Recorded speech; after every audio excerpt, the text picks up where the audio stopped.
Chapter 3 The Purple Stone.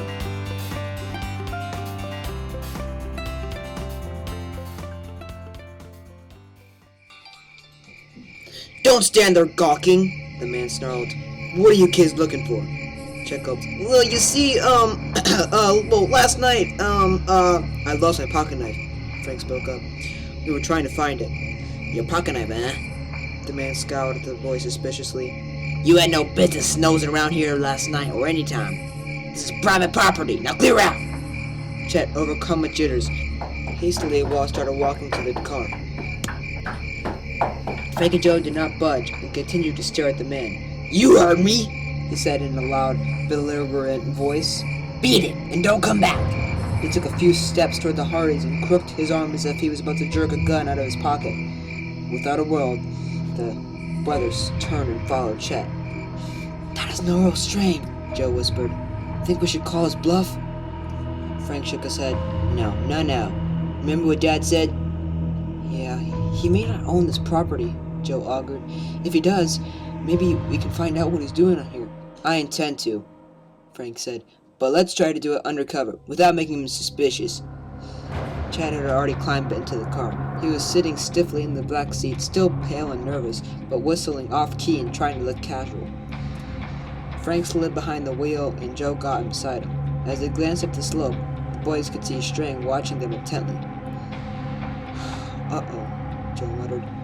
"I just thought of something." "Like what?" Frank asked.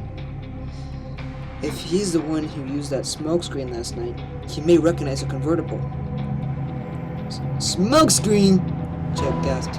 In the rear-view mirror, Frank could see that his fat boy's eyes were bulging with fear. "You mean that guy's a gangster?" "Not exactly," Joe said, as Frank turned the car around. "Just a notorious Joe thief named Noel Strang." The Hardys told him the details. "Oh, this is great. I don't want to be mixed up in one of another of your cases. You better take me home." The Hardys grinned. "Chet, you know you can eat up excitement as well as food," Frank said. "It helps to keep your weight trimmed down," Joe suggested. "Listen, I'll probably lose 10 pounds just worrying about this thief," Chet retorted. "Strang may even send his men after us." Joe chuckled. "Just threaten to sit on him and we'll be right. That'll be enough of a scare." Frank suddenly looked troubled. "No, I just thought of something, Joe." "Bad?" Joe glanced at his brother. "Not good. That knife has my name engraved on it. If Strang finds the knife, he might connect us with Frank and Hardy." Joe gave a low whistle. "Woo woo! Let's hope that he doesn't find it." A short time later, the Franks swung up the gravel driveway, leading to the Mortons' farmhouse. Chet's dark-haired sister Ayala was sitting on the front porch with her blonde, brown-eyed friend Callie Shaw. Ayala bounced up from the porch and swung in the swing as the boys stepped in the car. "Hi!" she exclaimed. "Wait till you see what the surprise Callie and I have to show you." The girl's eyes sparkled with excitement. Joe grinned at Ayala, who he considered very friendly. "Sounds pretty important." It'll probably be some doodads for your charm bracelets," Chet scoffed. "Like fun," Ayala retorted.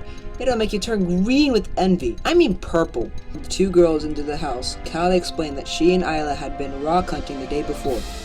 With a giggle, she also whispered to Frank that Chet and Ayala were also rivals at rock hunting. In the dining room, Ayala went straight to the old-fashioned punch bowl in the buffet and took out a stone about the size of a grape. It was pale violet and roughly crystalline in form. "Feast your eyes," she said, waving the stone under Chet's nose. Well, hold it still so I can see it," Chubby Boy stared in grudging admiration. "It's beautiful," Frank said. "Is that an amethyst?" Ayala bobbed her head proudly. "A real one." "We took it to Fillmore's gemstone store this morning to make sure," Callie added. "Mr. Fillmore identified it for us." Chet's eyes bugged out in awe. "Whoa, you a real jewel?" he gasped. "Where'd you find it?" Ayala and Callie blushed in embarrassment. "Well, we don't remember," Ayala confessed. "You don't remember?" Chet echoed. How goofy you can get. Why, there might be a whole load of amethyst around that spot. But we picked up odors of stones in several places, Callie explained. The light wasn't good in the late afternoon and we didn't realize this one might be valuable. We're not even sure which one of us found it, Isla put in. We didn't get excited until we sorted out the stones this morning. Joe was about to make a wisecrack when Joe happened to glance out the window. Hey! He yelled. Your barn's on fire! The others stirred and gasped. Black smoke was billowing out through the open barn door. Good grief! Chet shouted. And the dad's over at the vet this morning. Quick, get some fire extinguishers and buckets of water! The 5 teenagers dashed outside, followed by Miss Morton, who had hurried upstairs from the cellar, and she had heard the cries. There was no sign of open flames from the barn, so Chet and Frank plunged inside to get a pair of fire extinguishers hanging on the wall. Joe and the girls, meanwhile, prepared to form a bucket brigade from the pump. Oh my goodness! Miss Morton cried distractedly and hovered outside the barn. Shall I call the fire department? Don't bother, Mom! Chet shouted back. This looks like a false alarm. Soon the smoke began to clear, and the 2 boys emerged grimly from the thick fumes. A bucket of oil was burning, Chet explained, coughing. Sure beats me how it started, Chet added. I wouldn't think heavy tractor oil could ignite by spontaneous combustion. Relieved, they all trooped back into the house. Miss Morton provided soap and towels so Chet and Frank could wash in the kitchen. Joe and the girls returned into the dining room. Isla went to pick up the amethyst, but they could not find it. Hey, Callie, did you take that jewel outside with you? She asked. No, didn't you leave it on the table? I thought I did. Isla hastily checked the punch bowl, then turned an anxious face to the others. It's not here! A frantic search followed, with Joe scrabbling on the floor and the girls going through every drawer and compartment of the buffet. The amethyst was gone. Frank and Chet heard the news as they came into the dining room. Oh, fine, Chet groaned. First a fire, now you girls lose the only valuable stone you've ever found. Frank and Joe looked at each other with the same thought in mind. I'll bet that fire was a trick to get us out of the house, Joe exclaimed. You mean the stone was stolen? Isla gasped. I'm afraid so, Frank said, by the same person who set the fire to the bucket of oil. Callie's eyes glowed with a sudden recollection. I heard a car start up down the road just as we came back into the house. I'll bet that thief was getting away. Chet plumped himself down in the chair. Boy, this is turning out to be one swell day. He grunted, then brightened. Guess we may as well have lunch. On a report of the theft to the police and then called home to notify his mother that he and Joe would be launching at the Mortons. Aunt Gertrude took the message. By the way, she said, Tony Brito has called twice trying to get a hold of you and Joe. Wouldn't tell me what he wanted, but he said it was very urgent.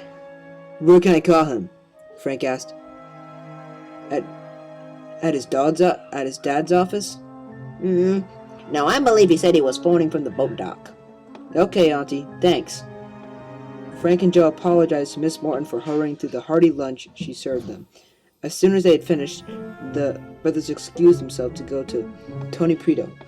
Tony, a young boy, was a close pal of the Hardys, and they often went out on the Barmet Bay with him in his motorboat, the Napoli. Frank and Joe drove quickly to the boat basin, but they could not see Tony anywhere. I'll bet he's out in the Napoli, Joe said, staring out across the harbor. Probably so.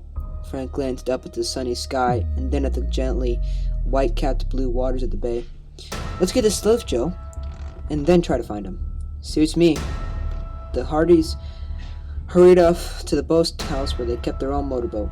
At that moment, Tony was just driving up to the Morton's house in his father's pickup truck. Hi, Chet. Have you seen Frank and Joe today? He called to the stout youth who had just come out of the porch. Sure, they had lunch here. That's about 15 minutes ago. And for the boat dock to find you. Tony suddenly went pale. Man, I hope they don't go on out in the soup. Why not? Chet asked, puzzled. Hop in and I'll tell you. We better get there fast. Chet hardly had time to get into the cab before Tony threw the truck into reverse and backed up. As he swung the vehicle around, he sped up the road. He explained, I saw two tough-looking guys sneak out of Frank and Joe's boathouse. Somehow I have a hunch those men were up to no good. Did you recognize them? Chet asked wide-eyed. No, but I'm afraid those guys may have sabotaged it. Didn't you or Miss Hardy and Uncle Gooch? Guess I should have, Tony said ruefully, but I didn't want to alarm them. As the truck pulled out to the quay, Chet exclaimed and pointed to the water. There they go now. The sleuth, with two figures aboard, was putting out across the bay. Oh, we're too late. The boys leaped out of the truck and began shouting and waving frankly to their friends, but the Hardys' boat was too far for the brothers to hear their cries. Suddenly, a loud explosion shook the sleuth.